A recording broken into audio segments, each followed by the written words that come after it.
Hey everybody, it's Nerds with Friends. We're back for our biannual podcast episode. We are fresh back from Comic-Con, and we've recently watched both the new Superman movie and the new Fantastic Four movie, and we want to talk about both of them. My eye also looks crazy. I know that. It's fine. It doesn't hurt or anything. It's just really red. Look at it. But anyway, that's neither here nor there. Um, we wanted to talk a little bit about Comic Con and also Superman and Fantastic Four. I think we're gonna skip nerdy confessions until the end, just so we can jump straight into these two movies. But let's give a quick little Comic Con recap. Christian, what did you think this year?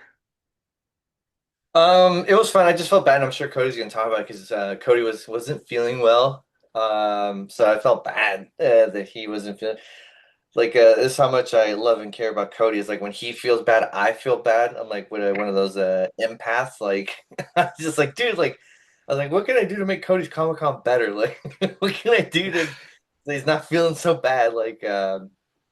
But it just I think it just goes like how much I care for you, Yeah, Cody. But it was fun. I will say it felt like there wasn't as many people inside, yeah, which I was felt kind of that too. cool, which is cool. It's not necessarily a bad thing. Yeah, it felt like it was a Because little easier to navigate around the halls and stuff, especially on Saturdays, which is normally like a pretty like honestly unpleasant experience inside the convention. but it definitely did not feel like there was less people outside. Outside, it's a Yeah, glance was. it felt like it was like there was more stuff going on outside than maybe years past, at least from like a crowd standpoint. Yeah. I will say I'm happy that I got my and I'm probably pronouncing this wrong because I am not a toy collectors, Hmm. folks, but I did want the Jada Dalsum and I got my brother the Jada M Bison.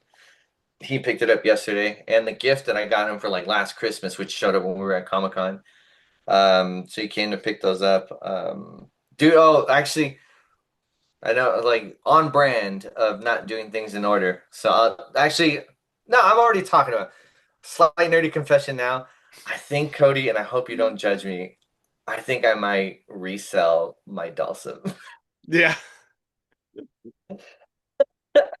because, like, I'm not a toy collector. It's just some. It was the first time I've ever seen something that like I wanted, and I'm actually considering like selling it because I'm seeing what the prices go by. yeah. And then like I started going down a rabbit hole of just like maybe there's No, you froze up a little bit. resell and like just like make a little bit of profit. Broke up. Yeah, you broke up a little bit, but yeah, you're considering reselling Dulcium because the aftermarket price is pretty high. Yeah, man. And but I'll be becoming the thing that I hate, you Yeah, know? I mean, I'll resell it. my opinion on reselling is like if you bought something and it's like either you don't want it anymore or you got it and you're like I don't know it's maybe it's not for me maybe or the resale price is just too hard to pass up. I'm okay with that. The ones I have a problem with are the ones who like go specifically to like buy as much as they can and resell it and gouge as much as they can because that's just like that's kind of gross, you know? Yeah, I mean, yeah, like I realize like everyone's got their hustle out there, right? Everyone's got to make some money, but like at the same time, it's like this is why we can't have nice things. Yeah, you know, yeah. it's like I, the I keep telling myself like maybe I'll make sure it's someone who really wants it. yeah, make sure it goes to a good home. Yeah.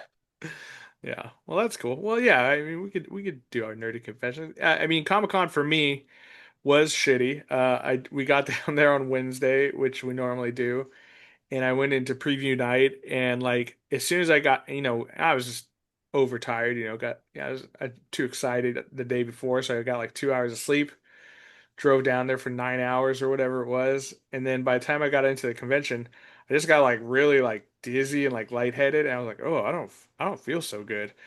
And so I came back to the hotel. I spent like, I don't know, 20 minutes in the convention that first day. And I woke up the next day and I had sore throat, cough. My voice was like cracking. And I was like, oh, cool. I got a cold like day one. So I was sick the entire time. Um, though I will say, like a steady regimen of cold medicine made it so it was bearable. Like, I'd go for a couple hours feeling okay, and then like it would wear off, take some more cold medicine, a couple more hours, I was good, but definitely wasn't running at 100%. But overall, I still had a good time. Saw a lot of cool stuff. I went a little harder on buying stuff this year than I have in years past. Those Um, are shirts. yeah. Well, yeah, my excuse was like, for those of you in the podcast who I guess I haven't really talked about it, but over the past like year and a half, like I've lost 130 pounds or 135 pounds. So like none of my clothes fit. And so I went a little hard buying like new shirts and stuff because all my nerdy shirts, I had to donate and stuff. They're too big on me. So, gave myself a little permission on that sense. But yeah, it was. I still had a really good time even though I was sick, and then I was basically still sick for most of this week at work. But now feeling okay for the most part now, except for for some reason my eye is all fucked up. I don't know if I like burst a blood vessel coughing or maybe I got cool pink eye or something. I don't know. Well, I'm no doctor, but I feel like pink eye would be worse. Maybe it was coughing. yeah, I think I had pink eye once when I was much younger, and I remember it being like itchy and sore and crusty and stuff. And my eyes feel normal; they just look insane. So, you know, whatever. Give it a couple days and see what happens. All right. Well, let's talk. I guess. Nerdy confession. Aside from spending too much at Comic-Con, I've also spent way too much on Warhammer recently. In fact, I have it right here next to me. Um, so, oh God, I bought this giant box, the Saturnite. Oh gosh, The horse. it's the Horus Heresy newest box set, called the Saturnine box set, which has a bunch of sick models that have never been released before, and I painted even I got antsy. I painted my first one last night. Painted this little guy here, Imperial Fist, kind of grimdark with a little disintegrator rifle.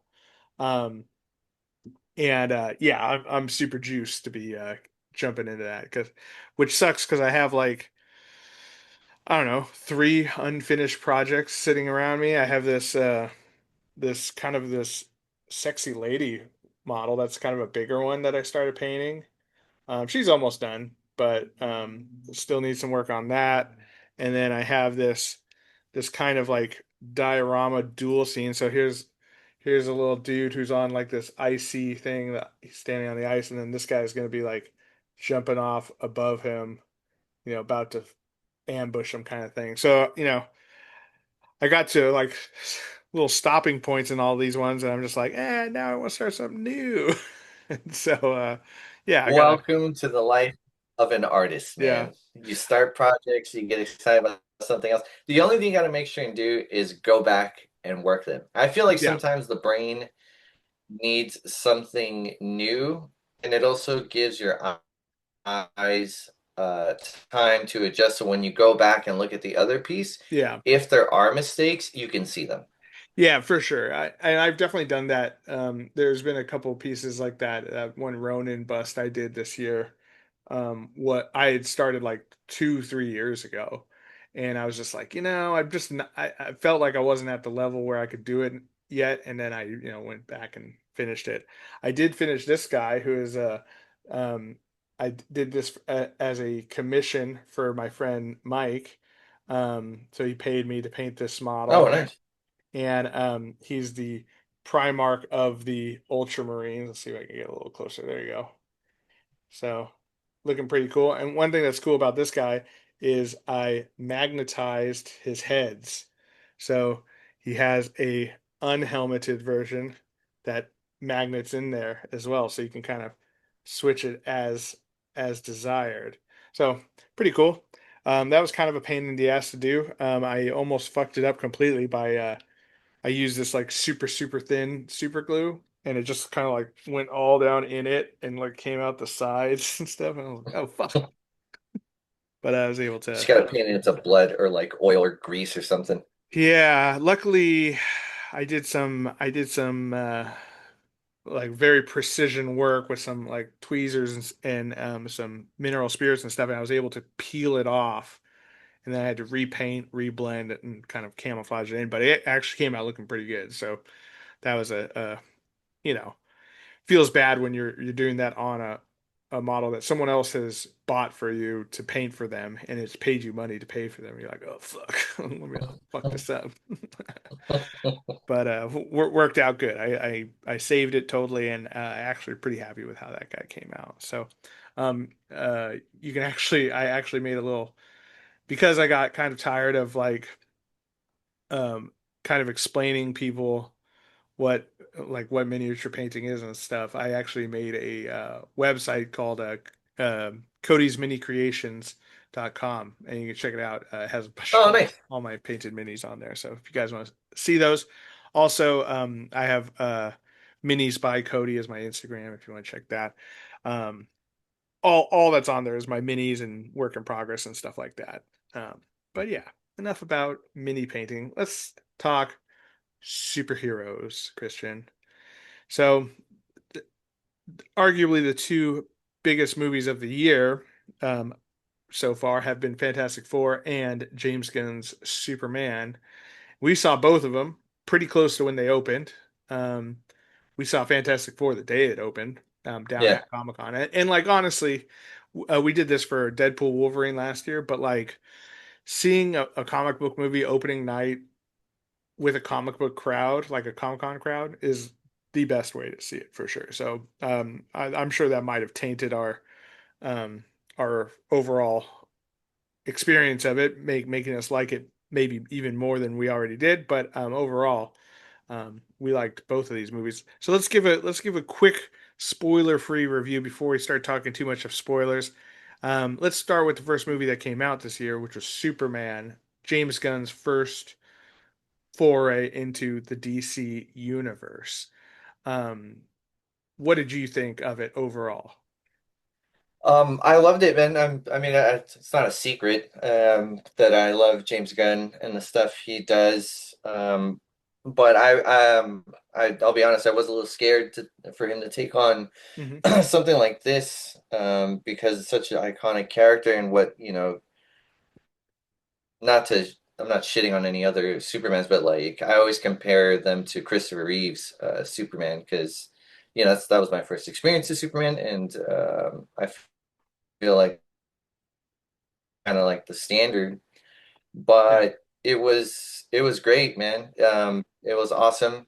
It made me excited about superhero movies again, Hmm. and it made me feel like I'm gonna sound just like Superman, like a cornball. Like it made me like feel like something like seeing him be a good person. I was like, dude, like I wish more people would just try to like Yeah. just be understanding and Right. kind, and that kind of shined through to me. And like I want to watch it again. I have not, which is I haven't done that for a movie in a long time. Like I want to go watch it again. Hmm. Like it was just to see if there was any stuff that I had missed, but it was awesome, man. I think it was the right Superman at the right time Yeah. um, for like all the bullshit that we deal with in life. It's like it was just something cool to pull you out and to just like try to show that like hope and kindness can be punk rock, and that'll make more sense a little bit Right. later. So Right.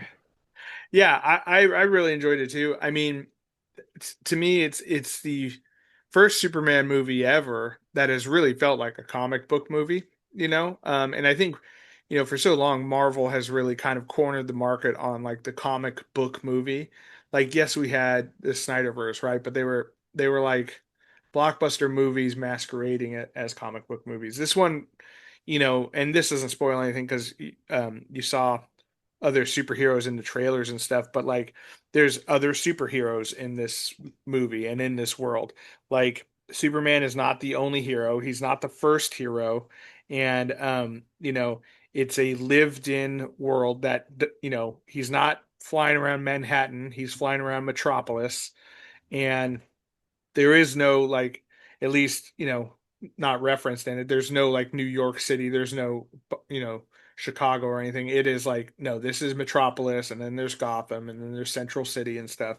This feels like a real understanding of like, this is the DC universe. There's the Green Lantern, Hawk Girl, and Mr. Terrific, who we all saw in the trailers. And it's and that's fun. I mean, to me, like, the dynamic of who Superman is and how he would be reacted to in a world where like he's the only superhero, or one of the first superheroes ever, like, met by the human race, kind of thing, is much different than this one, where he's like, he's yes, he's the strongest of all the meta humans, but he's not necessarily the only one. It has a different feel to it for sure. So it was a lot of fun. It definitely has some of that James Gunn vibe to it. There's some cool James Gunn action scenes and music. If that's not for you, then you might not enjoy it. But yeah, it was a fun time, start to finish. Some really cool stuff, really interesting choices in it. There's only one that I wasn't a huge fan of. We'll talk about that a little bit in spoilers. But very, very good.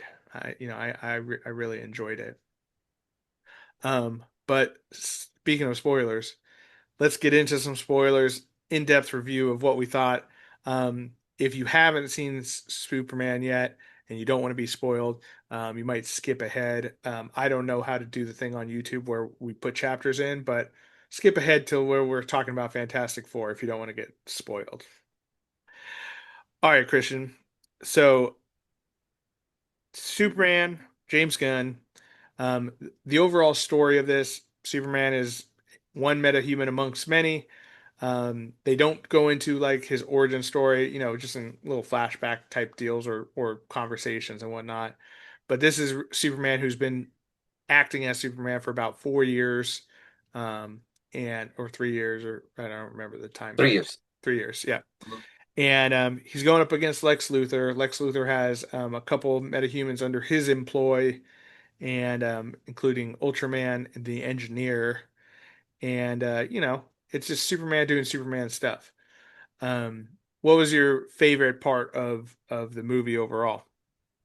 Um, the fact that like they showed Superman be a cornball, man. Like Yeah, he was the Boy Scout that I think a lot of people for whatever reason, in particular the nerdrotic fans for whatever reason, like couldn't swallow that. And it's like, well, that's comic accurate.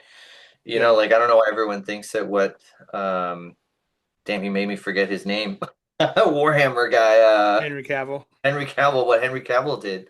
The stoic, like hard badass, which is not normally, which is fine. I didn't have a problem with the way he played it, but that's just not That's what not Superman Superman, in the comics. yeah, what he The is. whole thing with Superman is he was raised in Kansas by like middle American farmers, and he's what the two writers, the creators of Superman, what they thought was like the best, most wholesome version of Americans.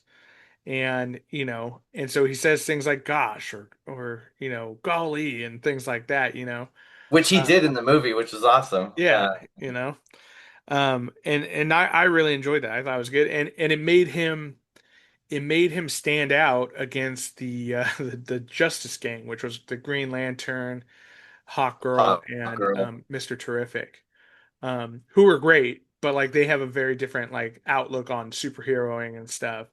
Like they at one point they fight a big kaiju monster, and Superman's trying to like you know pacify him without killing him, kind of thing. So they bring him to like an intergalactic zoo or something, and It was, yeah, it was what he wanted to do, yeah, and And super while the Justice Gang is going around like, doing the right thing, trying to stop the monster, but focusing on the monsters. Superman was going around focusing on people, making sure Saving people weren't getting people. hurt, Yeah. saving people. Not only people, but saving a dog. Not only a dog, but also saving a squirrel Squirrel. because he values all life. Yeah. And a lot of people like had issues with that. And I'm like, dude, the original Christopher Reeve Superman took time to help a cat out of a tree for a little girl. So it's Yeah. like, I don't know why you have issues with James Gunn doing it when we didn't have issue with, the original film doing it.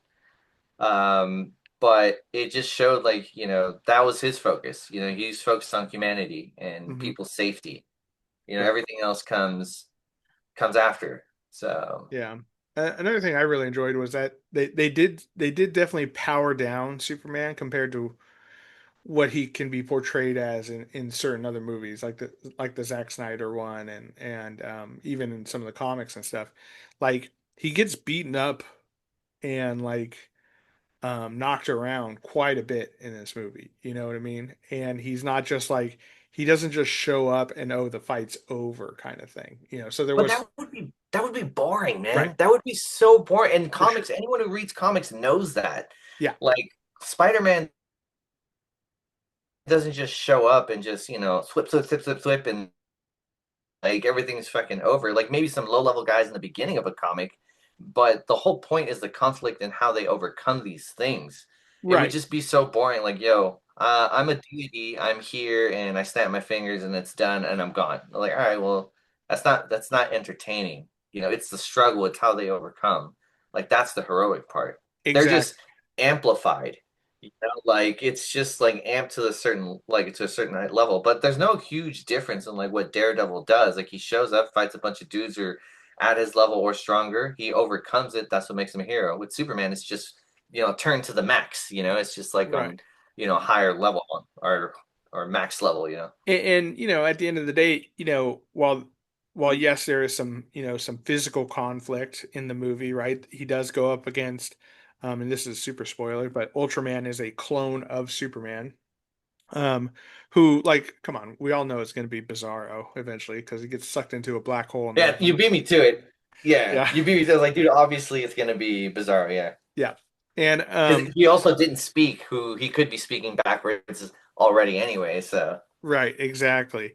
But yes, there's some physical conflict there, but the conflict that he experienced the most is like, kind of how does he save everybody kind of thing, the emotional conflict. And then like the big reveal that Jor-El, his Kryptonian father, basically sent him to Earth to dominate and rule over as a god because he saw Earthlings as like simple people, and he was like, yeah, just take many wives and repopulate Krypton for us, because we're dead. And that was like the one thing that I was like, now, I'm not a big Superman like fan or like lore expert, but from my understanding of the character and stuff, that just kind of it didn't sit right necessarily. It didn't ruin the whole movie or anything, but that was the one where I was like, ooh, I don't know. I don't know how I feel about this particular choice that James Gunn made. But So that is a fair critique. yeah. And people who are saying that on Twitter, I think that's fair. That is fair. I personally enjoyed it. And like me and Cody talked about it off air, like obviously at Comic-Con, but like to me it just focused more on his Earth parents, which I Right. feel like yeah, they get focused on, but not a whole lot. But like, to me it I think it helped progress his story more. Like this is why he cares about humans. His Earth Hmm. family taught him these lessons, uh nature versus nurture. Well, who's to say that maybe that was their nature? Maybe his parents were just assholes, but like Yeah. he had learned that this is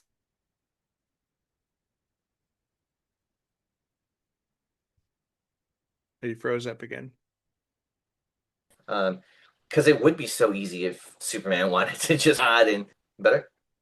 Yeah, yeah, Yeah. it's better now. It would be easy. Yeah, it would be easy for him to just take over and Right. do that. Then he would be I forgot the character's name from Invincible. You know, he would be that character, Yeah, and it would be Omni-Man. Yeah. yeah, Omni. And it would be easy for him to do that, or Yeah. Homelander. You know, one of these super evil Superman versions.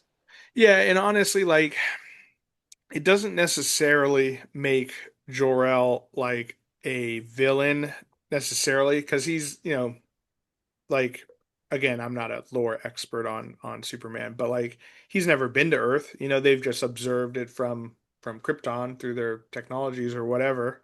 So it's like he doesn't know the people. He thought we were all just like, cavemen or whatever. You know what I mean? So it's like, it's not like he was necessarily malicious, I guess. So, but yeah, and like I said, it didn't ruin the movie. It did make that moment at the end where he's like, "Oh, let's put on videos of his parents," and it's the Kents. It made that very nice and emotional and stuff. So, like, that was just the one choice that I was like, "Ooh, I wish that wasn't it." But I'm okay that James Gunn made that choice. I don't think it's going to drastically change the lore of Superman going forward or anything. So, I'm okay with it. And it's a movie adapted from a comic book, adapted from a shit ton of comic books, So sometimes you're going to make choices. And I'm okay with that. But overall, I mean, And I'm you a know, big fan of the movie. to be fair, they also said like that the video wasn't altered, and it was, what they said is what, there was nothing was added, but it also could be, context, right? That also couldn't be the whole video. There could have Yeah, been more that kind of explains, and who knows, maybe that'll come in later movies. yeah, yeah, exactly. But overall, how do you feel about the future of James Gunn's DC universe based off this movie? I'm excited, man. I'm super excited. Yeah. I'm excited for Lantern Corps. I saw Creature Commandos. That was a little bit more. I know people are saying like this is a it's there was some James Gunn-esque, which there was feelings in Superman, Hmm. but Creature Commandos is like Full full on. on, like, Yeah. yeah, James Gunn. Just like So, Peacemaker, and yeah, exactly. And like everything's supposed to mesh in those. So I'm excited to see when you do get, a very questionable moral character like Peacemaker with, the Boy Scout Superman. Like it should be fun. Like Yeah. those seeing those two interact. And I like that at least James Gunn has said that, some of these movies are going to feel different. They're not all going to feel, not all of them are going to feel like Superman. Not all of them are going to feel like Peacemaker because they do feel very different between those two, which is the only real two aside from Creature Commandos. But, those are the really first two James Gunn DC Universe properties so far. So yeah, I'm excited. Yeah, based off what we've seen so far, the outlook is pretty good. So I'm juiced for it. But definitely worth seeing in theaters. I mean, it was incredible, seeing Superman and hearing the freaking John Williams Superman theme, which they reference quite a bit in it and stuff. James Gunn just does have a very good taste in music in movies. But then again, he was in a band for a long time too. All right. Well, Superman is not the only superhero coming across on the silver screen this summer. Fantastic Four: First Steps also released while we were at Comic Con, and we were there day one to see it. And I believe it was on this very podcast several years ago that we said if they did a Fantastic Four movie, they should do it in a retro 60s vibe, and make it in an alternate universe. And looks like Kevin Feige was listening to us again, Christian. As he does, man. Only Yeah, I'm just glad he takes the best ideas, not the worst. I know, exactly. Yeah, I don't know. He kind of fumbled Blade, even though we gave him that before that Comic Con. Yeah, maybe we gave him too many ideas, and Yeah, exactly, exactly. Maybe that's why we gotta be more consistent with the podcast, yeah, so we can get the MCU back on track. there we go. So Fantastic Four. This is the what, fourth iteration of the first family of Marvel. Counting that There was the 1990s movie. '90s. Yeah, the 90s, Yeah, the there was the 90s, the Chris Evans, and 2000s, the shitty one, early 2000s, or the other yeah, 2000s that I don't count, and then this one. yeah, yeah. The Fan Four Stick was the other one with Miles Teller and where Doctor Doom was like a hacker. That was the Yeah, other one. I think Doctor Doom was like his handle, his online Yeah. handle, I believe. So I spoiler. don't do. I saw that one. I saw it in the theater, and I do not remember any of it. I just remember not liking it, and I'm not really interested in Yeah. rewatching it. But since watching, I've actually seen Fantastic Four twice, Oh, and okay. since seeing it twice in theater, I've watched the original, um, just to like to see the differences. But yeah, this one was fantastic. How'd you feel about it? I really enjoyed it. I every minute of it, I was like, this is awesome. And I think a big part of that was the set design that they had. It was so it's set in an alternate. This doesn't spoil anything. I mean, hopefully not too much, but it's set in an alternate universe, Marvel Cinematic Universe, where everything is like It was a it's it's the future or like the present day, our present day, but as if the vibe and aesthetics of the 60s had continued. So like there's fins on cars. It's like kind of the Jetsons future-y kind of feel to it. But like they're still doing stuff that's not possible today. So it has kind of the sci-fi vibe, but it is very like, like their uniforms were made out of like kind of like sweater material and stuff. And I mean, it felt like the Fantastic Four to me.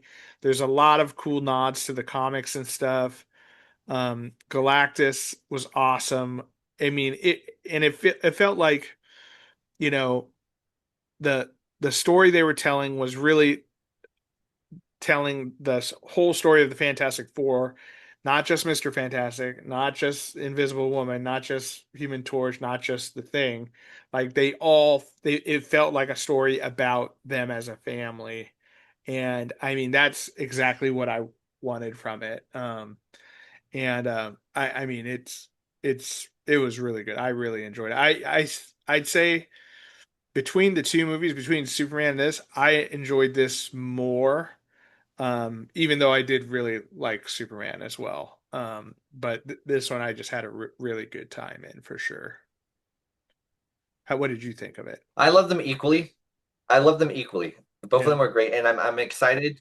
I was telling Cody right before, I was like, dude, I'm so excited about like comic book movies again. Like, it's got me so jazzed up. As soon as we've seen both, I'm like, dude, all right, and we haven't recorded in a while, but we have to record because yeah, like, like the reason I feel like we started this podcast is like back, and maybe that's why we weren't doing it for a couple months. We didn't have great source material to go off of, yeah, but um, what makes me more excited is I feel like now finally Marvel and DC are gonna have to like up each other's games, and it's gonna be yeah. knives sharpening knives, and hopefully they just get better from this point on. You know, Right. Marvel had a big run for a Competition, while. You know, competition breeds now excellence. DC, yeah, yeah. So I am jazzed about it. Like the reason why I like Superman was like he gave me hope in like one person Hmm. can inspire so many people. And in this one, it was like it was the society that they were living in. And like, dude, everyone seemed like to me like that's the idea of America, dude. Yeah, Like, yeah,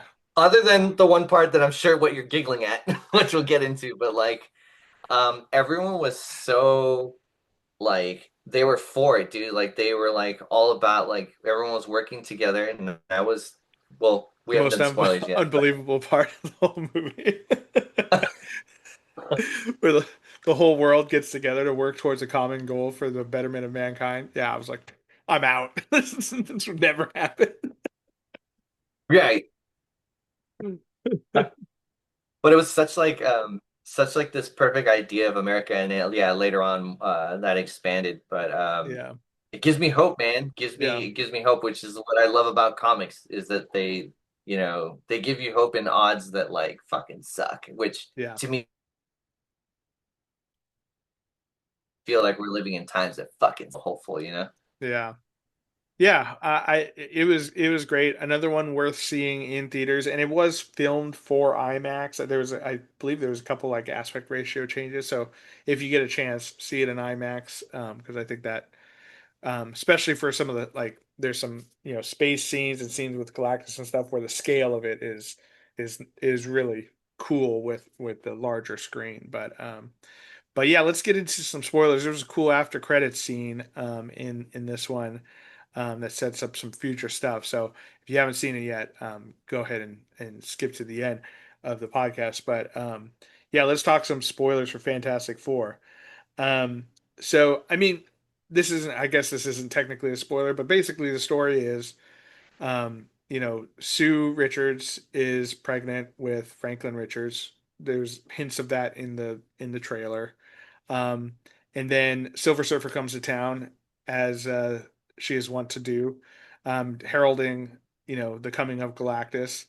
And Galactus wants the main conflict is Galactus wants Franklin Richards. He senses that there's immense power there in this unborn baby, and he wants basically Franklin to take up the mantle of Galactus, so Galactus can like chill out and stop eating planets all the time. And they have to come up with a way of defeating him. Um, and I think what I really, like Superman, I really enjoyed that they didn't spend a lot of time on the origin story of the Fantastic Four, because now we've seen that at least twice in movie form, right? And so it's like they did it again, kind of in flashbacks with newsreels and stuff like that. And you know, it kind of, also one of the cool things was they showed in flashbacks of them fighting Mole Man, which is the first issue of Fantastic Four. If I'm not mistaken, they're fighting the Mole Man, and he actually has kind of a larger role to play in the movie, which I thought was great. And the guy who played him, who played that one guy in I think it was a Clint Eastwood movie where it was he like, I forget what he did. Oh, the He's the guy, security guard or the whatever. security guy who like, who Was that him? I only know him from that's Cobra him. Kai. So Yeah, he yeah, was no, like the older guy in Cobra Kai. yeah. It's called like Richard, not Sherman. He's the I know the movie quarterback. you're talking about, but I don't Yeah, remember the Richard title. Jennings or something like that. Where he like, he speaks up about like some sort of uh attack or something, but then they start smearing him in the media or something like that. I don't remember. Yeah, That was a yeah. pretty good movie, and he was a good actor in that. But it was fun to see him in this role too, as the Mole Man, and like how they used the Mole Man. So, um, but yeah, so let's talk about probably, I guess, one of the most controversial things about this movie, female Silver Surfer. Um, I mean, I thought she was great. I thought, She was great. Who gives a yeah. shit? I mean, the thing is, it wasn't even like Norrin Rad. It Yeah, was it yeah, was fucking that's another thing that I think maybe the casual Fantastic Four fan might not know. Like this is so she's in the alternate comic universe, Norrin Rad's wife, I believe. yeah, Um, Shala Ball. Shala Hall. She she takes up the mantle of Silver Surfer. In the movie, she performs the exact same role. She becomes the herald to save her planet, and now, being racked with guilt over, having to choose other planets to destroy, she eventually turns against Galactus and helps this Fantastic Four. Like that's the Silver Surfer story. Who cares? I did think it was kind of funny that Johnny Storm was like into her because she was like, strong alien lady, all in silver.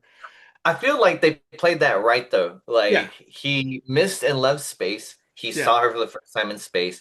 She reflects everything, so he saw himself there. So it kind of played into it, like and Thing brought that up, yeah, which was funny.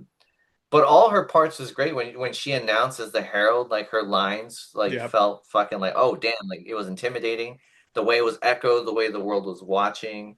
Oh man, some of the surfing Everything she scenes too were so good. Like, Yeah, in the faster than light speed, when they were in the warp and what she was doing and surfing on that warp yeah, so and cool. trying to get shot at, like it felt like boom, boom, boom, boom, boom, boom, like it felt fast paced, like you were like, oh my God, like though all right, they're obviously going to get away. It's the middle of the movie, but like you kind of felt the pressure of it, of Right, what was going for on, sure. because she was leaning on them. Yeah. Galactus, also awesome. I loved how they portrayed him. Like he's big and menacing. I like we got to see his like ship. So he's not just like a big purple dude floating through space, you know. Um, and you know, I really liked also in the kind of like the final showdown at the end, like Sue Storm actually had a pretty major role, which like I feel like she always, and this is a product of the 60s when the Fantastic Four was like written, she was always kind of sidelined, but like she actually played a major role, turning the ship invisible, um, you know, pushing Galactus with her force fields and stuff. Like she had she wasn't just like there to like be Reed Richards' wife, you know what I mean? And that's always cool to see when they actually give the character like her full due kind of thing. No, and she kept the family together. Hmm. She did what, she got Mole Man to like stop attacking, and she played politician, which is similar to what she did with Submariner, Right. and she Right. would do that with a lot of villains where she can talk to them. Right. But even inspired, like this is the part where I was like, humanity in the nation was great up until Galactus shows up. Yeah. Then all of a sudden, like everyone's not so much. Yeah. Then everyone's like, On let's kill that baby. Yeah, but she was able to talk to them and inspire them like, hey, like I am not gonna give up. I'm not gonna give up you guys, like, but and Yeah. vice versa, like she Yeah. She's wasn't like, gonna I'm give not up going to give either up my one. baby to save the earth, but I'm not going to give up the earth to save my baby either. But yeah, yeah, it's kind of, that had some comic book cheese to it, but I mean, yeah, that happens in comic books. You know what I mean? It's sometimes, Captain America's got Yeah. to get up there and you know, tell people that they're being a shitty American. You know what I mean? That's kind of what comics are for. Um, but I thought uh, one thing I really liked is, I like that Johnny Storm also had um, he wasn't just like if you look back at like Chris Evans's version, he's not just like the comic The relief guy, douchey eye candy. the douchey eye candy stuff. Yeah. Like he was like he tried to sacrifice himself to save his unborn nephew. You know what I mean? Like he was like, take me instead. Let me, I'll do it or whatever. And he was always first to kind of jump in there and try to, save the family and stuff. And that it was so nice to see that like because it's very easy with Fantastic Four to kind of separate them out into kind of like little caricatures kind of thing, but they all had a lot of depth to them. They all, had their role to play. You were saying that, you thought the thing, it felt like the thing, maybe some of his story was a little bit edited out, in the editing bay. Yeah, but Yeah, on the second watch, I'm like, you know what? No, no, they did him all right. yeah, I do feel like they could have added a little bit more, but on the second watch, like, no, no, no, they did him cool. yeah. He did a good job. He was like when Mr. Fantastic was being a little bit too analytical and maybe too mathematical, Hmm. like him and You, Miss Fantastic were there to like kind of set him straight. Like, hey man, yeah. like you need to focus on I also what people are. I also really love that it was like a short little scene between him and Reed when Reed's like obviously feeling guilty that like the accident happened to them and especially for Ben because that's kind of he got kind of the worst of it because he turned into a giant rock monster while everyone else looks normal and has cool superpowers. And that little moment between the two of them was just so good, and it was so like it was small and it was short, but it really kind of got over. It really showed you their relationship between the two of them, in a really succinct way, and I really enjoyed that. To me, though, I think the thing that really kind of stole the show was Pedro Pascal as Mr. Fantastic. That I mean, that was like the best portrayal that I could have hoped for of him, and how yes, he's super intelligent, but that intelligence comes with a cost, that he's constantly coming up with every possible solution, including the terrible ones, and that was such a cool way of kind of showing that in the movie. I just thought he knocked it out of the park, you know. Oh, you don't have Pedro fatigue, man? No, man. No, People are over it. I don't. I do find it hilarious, all the Pedro Pascal with anxiety memes. Um, because that is it, I mean, sure, maybe he has anxiety, maybe you know, he he deals with it in an interesting way, but goddamn, I love it. No, like with him, like you're right. Like he did play like the smart brainiac, but he isn't necessarily like not that he doesn't feel, but he just feels differently. Yeah, Um, like when everyone was freaking out, and he knew that they wanted to sacrifice Franklin, and like when you're in times of crisis, like yeah, you have to think, you have to look at all the options, like you have to see, and he did, like though he didn't voice it, Miss Fantastic did, but she said you thought about it, and even when they were when everyone outside was freaking out, I was like, yeah, it's ethical, it's mathematical, yeah, it's available, and it's like, damn, like no one wants to hear that. No one wants to hear that, right, but it's a reality in that type of situation, which is what Mr. Fantastic does. He right, has to look at everything from every angle, even right. though it sucks. Yeah, absolutely. And that's what makes him like the smartest man in the world, for sure. Well, speaking about smartest men in the world, there was an after credit scene that introduced, uh, well, it showed the back of his head and his mask, but it showed Doctor Doom meeting up with Mr. Franklin Richards. Um, Mrs. what? Mrs. Franklin Richard. Oh, Mr. the kid. I thought you said, for some Yeah, reason I was yeah, thinking the Richard small here. baby. Yeah, yeah, yeah. Um, yeah, so obviously this is kind of going to lead into Avengers Doomsday, but I think you and I both had kind of a similar reaction where we're like, they need to do a lot of stuff between this and that, you know? Yeah, a whole And re lot. and really there's only Spider-Man and maybe a Marvel series or two. Um, so I don't know. I'm interested to see how they do it. This movie made me believe in that Marvel still does have some gas in the tank. And we did just see the first showing of Spider-Man's new suit um, for the new Spider-Man Brand New Day. So I don't know. I hope it's good. I hope they they land the plane. But yeah, it'll be an interesting couple of years till we see that Avengers Doomsday next fall. I think fall 2006, fall that's 2007. fall 2026, I believe. So like I think it's like Yeah. November, December, and then Spider-Man's like next summer, I think. So I don't know. It's a lot of ground to cover. We got to introduce Doom, got to introduce multiple universes, and maybe they're just. It seems like if they're going to pull from like the X-Men, like the 20th Century Fox X-Men, they don't really have to have an X-Men movie. They can just jump into that universe and be like, "Hey, look, it's all those characters you remember from those old movies, remember?" And you're like, "Oh, okay." And then they can kind of spend the whole movie introducing Doom and his plans and that sort of stuff. And then, it's probably going to end with the creation of Battle World um and then Avengers, what's the Secret Wars will be the big showdown kind of thing. So who knows? Who knows how Yeah. it's going to go? But overall, You know what I was gonna say? I didn't think about it until the second watching. I was like, that could have been a Doom bot. I doubt it yeah, because Franklin was touching the face, but yeah, it could have been a Doom bot. yeah, for sure. Yeah, it could have been. But yeah, I'm excited to see where it goes. These both these movies kind of got me pumped up for comic book movies again.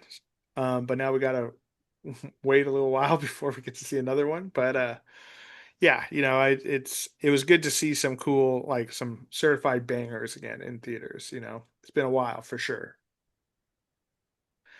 But yeah, well, what did you guys think? Which was better, Fantastic Four, Superman? Are you guys excited for the future of the MCU, the DCU? Um, Hopefully you are, because I mean, you know, it just seems like these are steps in the right direction, and I'm happy to see it. So, Leave those down in the comments. And yeah, hopefully we won't take like, 5 months for the next podcast. We're going to try to get on a regular schedule. I know we've said that the past like 3, 4 times, but this time it's going to happen probably. All right, Christian. Well, thanks for being the Sue Storm to my Reed Richards. Yeah, that would be dope. Just turning invisible every now and then, just like Yeah, yeah, just you just back up from the get the green screen just going to back the up. green like Homer Simpson into the fucking bush. Yeah. And thank you guys for listening. And to all the nerds out there, remember, you're not alone. You're with friends. This is Nerds with Friends. Thank you and have a great night.